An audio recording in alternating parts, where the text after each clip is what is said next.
France with us. Thus, after greeting, speaks the King of France, in my behavior to the majesty, the borrowed majesty of England here.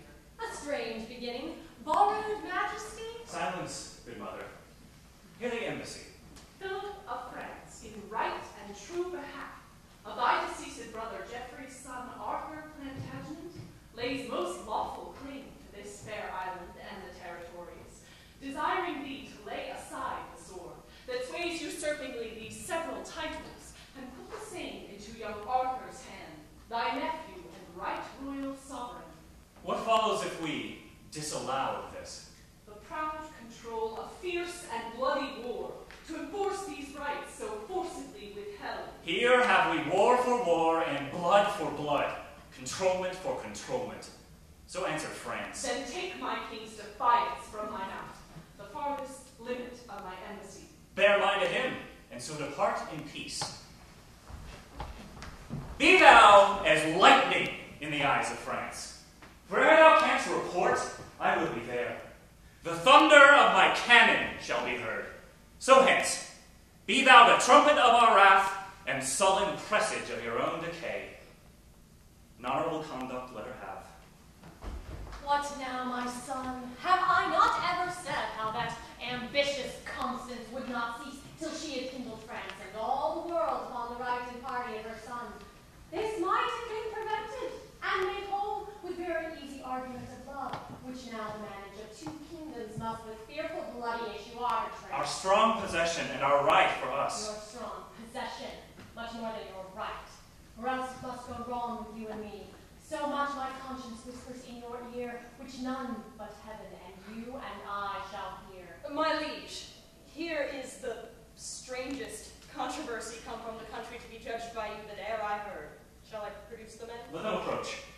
Our abbeys and our priory shall pay this expeditious charge. What men are you? Your faithful subject I, a gentleman born in Northamptonshire, and eldest son, as I suppose, to Robert Falconbridge, a soldier by the honor-giving hand of Coeur d'Alene, knighted in the field. What art thou? The son, and heir to that same Falconbridge. Is that the elder, not thou the heir? You came not of one mother, then, it seems. Most certain of one mother, mighty king, that is well known, and, as I think, one father. But for the certain knowledge of that truth, I put you over to heaven, and to my mother. Of that I doubt, as all men's children may. Out on thee, rude man! Thou dost shame thy mother, and wound her honor with this diffidence. I, madam? No, I have no reason for it. That is my brother's plea, and none of mine. The which, if he can prove, pops me out at least from fair £500 a year. Heaven guard my mother's honor, and my land. Good blunt fellow.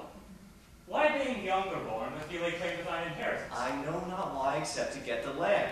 But where I be, as two begotter know, that still I lay upon my mother's head. That I am as well begot, my liege, the fair fall of bones that took the pinks for me.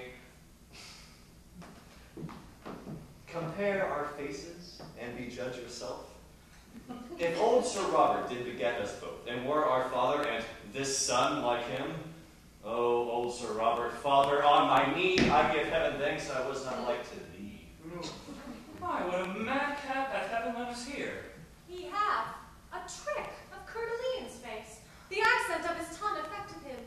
Do you not read some tokens of my son in the large composition of this man? Mine eye hath well examined his parts, and finds them perfect, Richard.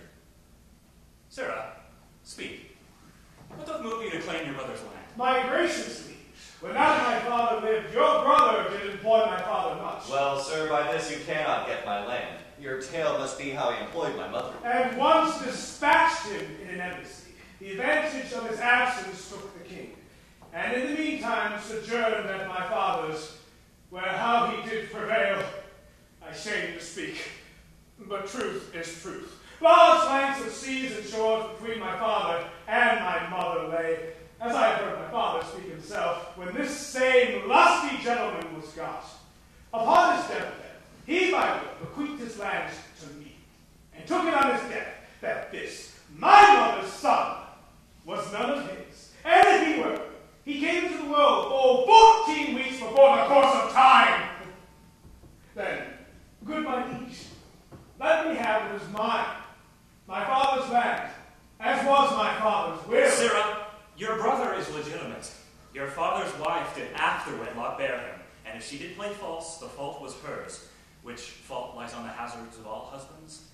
My mother's son did get your father's heir. Your father's heir must have your father's land. Shall let my father's will be of no force to dispossess that child which is not his. Of no more force to dispossess me than was his will to get me, as I Whether hadst thou rather be a Falconbridge, and like thy brother to enjoy thy land, or the reputed son of Colonel Ian, lord of thy presence, and no land beside? Madam, and if my brother had my shape, and I had his, Sir Robert's his like him, and to his shape were heir to all this land, would I might never stir from off this place? I would give it every foot to have this space. I like thee well. Wilt thou forsake thy fortune, bequeath thy land to him, and follow me? I am a soldier, and now bound to France. Brother, take you my land, I'll take my chance. Your face hath got £500 a year, yet sell your face for 5 pence, and 'tis dear. Madam, I'll follow you on to the death. Nay, I would have you go before me thither. Our country manners give our betters way. What is thy name? Philip, my liege, so is my name begun. Philip, good old Sir Robert's wife's eldest son. From henceforth, bear his name whose form thou bearest. Kneel thou down, Philip. But rise more great. Arise, Sir Richard and Plantagenet. Brother by the mother's side, give me your hand. My father gave me honor. Yours gave land. Now blessed be the hour by night or day when I was got. Sir Robert was away. The very spirit of Plantagenet. I'm thy granddam, Richard. Call me so. Madam, by chance, but not by truth. What the? Something about a little from the right, in at the window, or else over the hatch.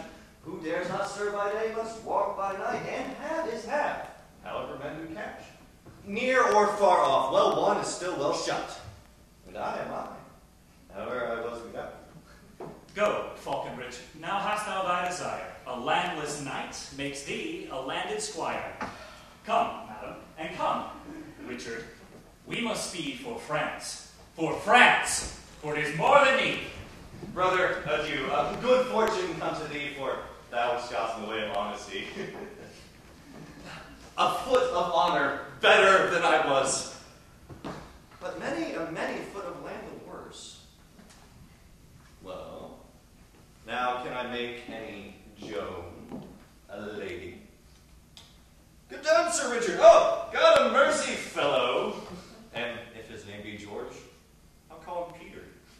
For new-made honor doth forget men's names. For he is but a bastard to the time that doth not smack of observation. And so am I, whether I smack or no. But who comes in such haste in riding robes? What woman post is this? Hath she no husband to take the pains to blow a horn before her?